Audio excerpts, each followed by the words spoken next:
Good morning, everyone. This is Jeffy Kennedy, author of Epic Fantasy Romance. I'm here with my first cup of coffee. Oh, paradise. Utter paradise. Today is Monday, January 6th, and I feel like we're all so emotionally scarred from the January 6th insurrection that it's like, I don't know.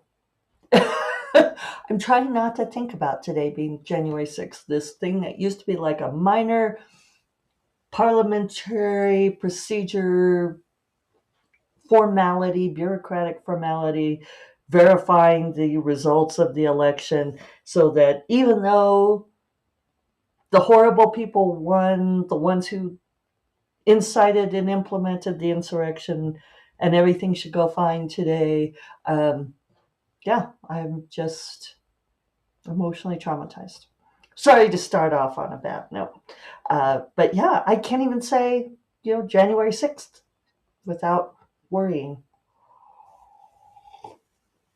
So, may we live in interesting times. Uh, Pursuant to that, I was listening to, oh, I de-Christmased the house yesterday. I was not terribly ambitious. On Saturday, um, I'm going to neaten up my nails because in the de-Christmasing, I got them chipped all over the place. And it turns out this is actually a good time to do this because I'm sitting still and not grabbing things. So forgive me for this.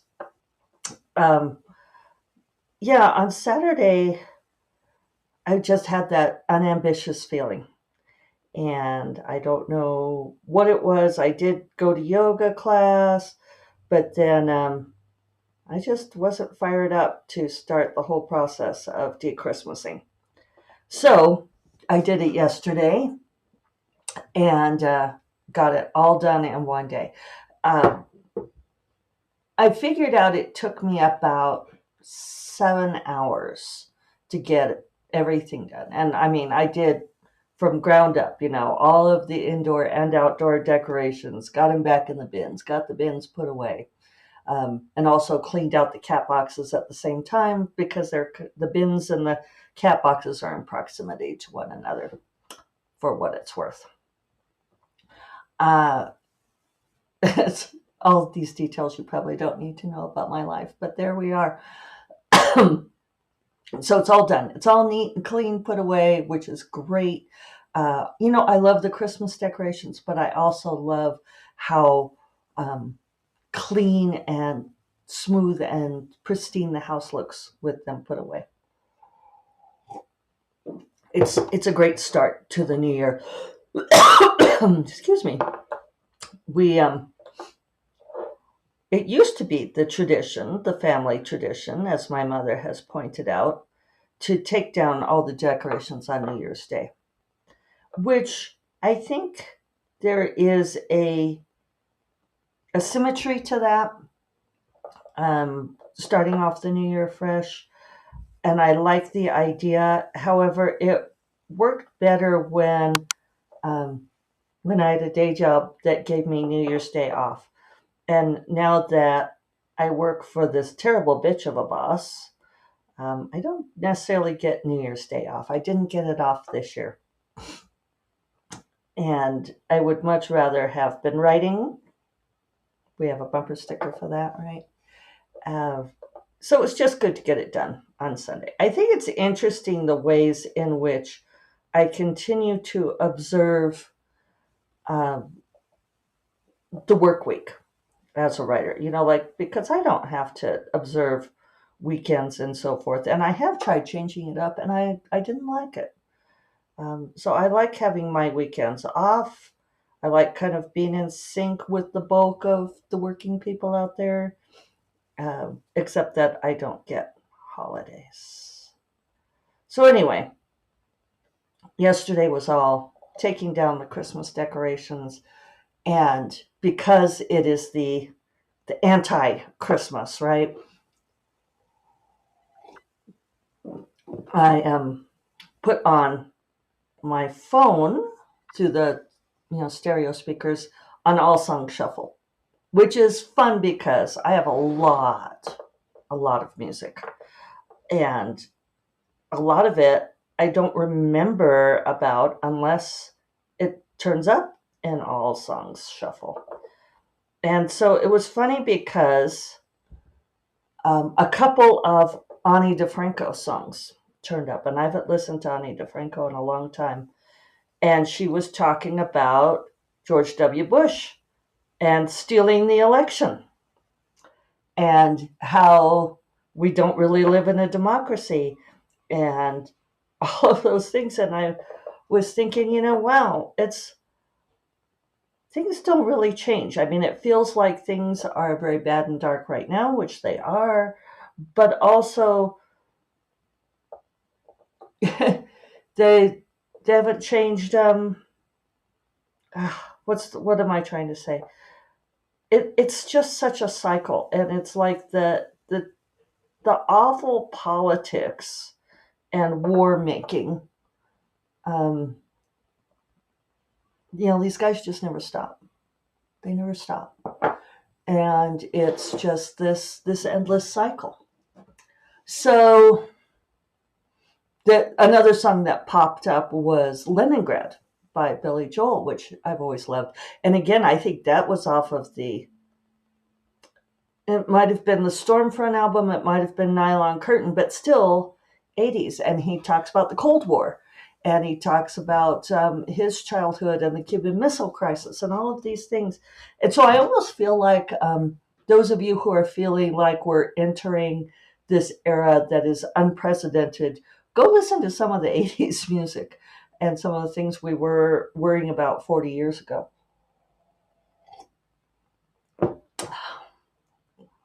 So let's go on to brighter topics. Oops. Here, I was just saying how I won't mess up my nails because I'm just sitting here not doing anything, and I just messed one up. Uh, Laura Darnell messaged to ask if I had gotten any new earrings for Christmas, reminding me that I had not shared a regular staple of First Cup of Coffee, which is sharing my earrings. I don't know how that became a thing. Well, I do know how, but I'm amused that it's a thing. So, yes, if you're on video, I got these beautiful, beautiful earrings that are, let me see if I could take one out and show you better. They're these gold wires that dangle gloriously and have a big hoop. It's like an inverted V, so it hangs through my ear that way, and it has this beautiful kind of peach colored bead. Try to get the camera to focus on it. There we go. And these were made for me by the delightfully talented Minerva Spencer, and she brought them. She came over. She and her husband and mother came over for Christmas brunch, and she gave me these earrings, and I couldn't be more delighted. I have one other pair that I will try to put out for Friday that aren't necessarily a gift, but I was rifling through my mother's jewelry box, as one does, after I took her home after Christmas. And I was actually legit looking for earring backs because one of my earring backs had broken for another pair. And so I was looking to see if she had any, which she did. She had like a whole packet. I just knew she would, those ones with like the big thick back. And so I got those out. And then I spotted these other earrings in there. I spotted this beautiful pendant, which I should have put on, but I didn't know I was going to talk about this. But I don't remember ever seeing before. And then spotted these great hummingbird earrings. And of course, she came in right then and she's like, "What are you doing in my jewelry box?" And I'm like, "Stealing your jewelry," obviously. But I showed her the pendant and the earrings, and I said, "Can I have these?" And she's like, "Sure," because she wears like the exact same jewelry over and over all the time. So, do they count as a Christmas gift? I say yes. I say we count those. So, I could have said at the beginning, I didn't make any notes for today, which could be a bad thing. But, and also thank you to Laura Darnell for letting me know that the video wasn't cutting out when I went away. I don't know why it was looking like it was, but good to know that all is well. I had a great week last week on writing. We could talk about actual writing. Ostensibly, this is a writing podcast. I had a 3,000 word day on Friday. Woo-hoo! Yeah, uh, go me, go me. Shockingly enough, I know this is going to be a revelation on productivity. So I want you all to get ready. I want you to write this down. You want to know what I did? I put my phone on Do Not Disturb. Who knew? Who knew? I know that I feel like I brag. I'm like, I turn off all of my notifications, which I do. They don't make sounds. But, okay, so this thing happened, and I know you all will feel me. Uh, we did a bunch of refinancing on stuff because we're building the casita for my mom. You probably can't see out the window, but they replaced our septic tank. We had to put in a bigger one, which wasn't ideal. We didn't want to have to do that. But then it turned out the old one, which was 30 years old, had a vertical crack in it, so it was going to go anyway. So better to have just done it as part of this. But anyway, we, moved money around, we refinanced, we did all these things. But that, of course, then put us on the radar for all of the vultures out there who began circling, and they got our number because it got listed, on the banking documents and all this kind of thing. And there was a call that came in from a 505 number, and which is New Mexico, and I answered it thinking it was it came in as a Santa Fe number, and I thought it might be silly me thought it might be important, and of course I immediately heard that changeover on the computer calling center. Eventually they're going to get rid of that sound, right? And then we won't know. But right now it's still the big clue. So I heard it switch over, and this woman start to say, "Hello, Jennifer," and I hung up. But it was the kiss of death, right? Because it got flagged then as an active number, and those spam callers were calling me every freaking hour. People from 505 numbers all around New Mexico, and of course they're just cloning them. It's just coming through that way. But the phone would ring and disrupting my train of thought. And then I even tried the setting on my phone because I've got the spam filter on there, right? This is supposed to work. But they must not want it to work because I feel like we have the technology to make this work, and they must not want it to. But I even looked up the YouTube video and found the setting on my phone where I want it to not ring if it's not a number already in my phone, right? This should be a very simple setting. And I tried putting it on there and it doesn't work. It still rings. So in desperation, because a ring would come through, interrupt my train of thought, I would look at it anyway because I would think maybe it was supposed to be, maybe it was important. And then I would flip over and look at Threads and Instagram, because once the phone is in your hand, you only look to see if any emails are coming. And I think one thing that's really important to recognize is that we feel like we should have self-discipline and we beat ourselves up when we don't. But everything about this system is designed to attract our attention. It's designed to put our attention on what they want us to put it on. And so I tried putting my phone entirely on Do Not Disturb. My mom is on emergency breakthrough, as is David, and my stepsister, in case my mother's incapacitated. So they'll still ring through if necessary, but they don't necessarily. And my concentration, I just have to get in there and not get distracted. And son of a gun, it actually works. And I know this is what I used to do. And so I'm going back to doing it. So I'm still really shooting for this March 2nd release date on Strange Familiar. I know I've not yet pushed out that release date. I should probably just go ahead and do it. There's probably no reason not to. So anyway, last week I got over 11,000 words. So I averaged about, across the course of the week, 2,200 a day.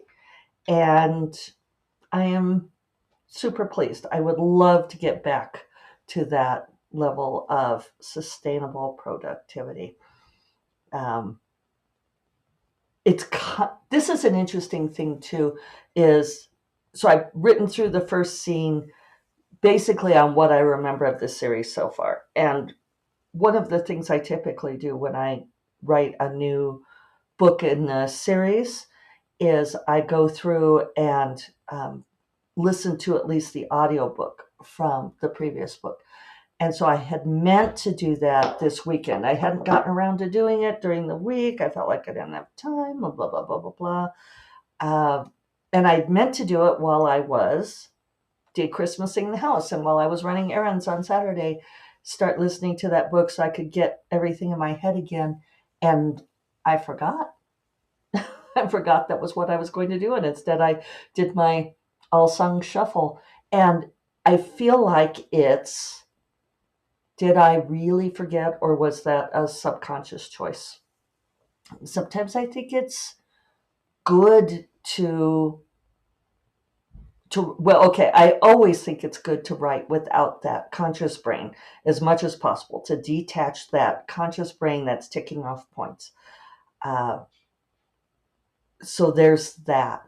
And then also, maybe there's some reason why I'm wanting to write this book without having too much in there from the previous.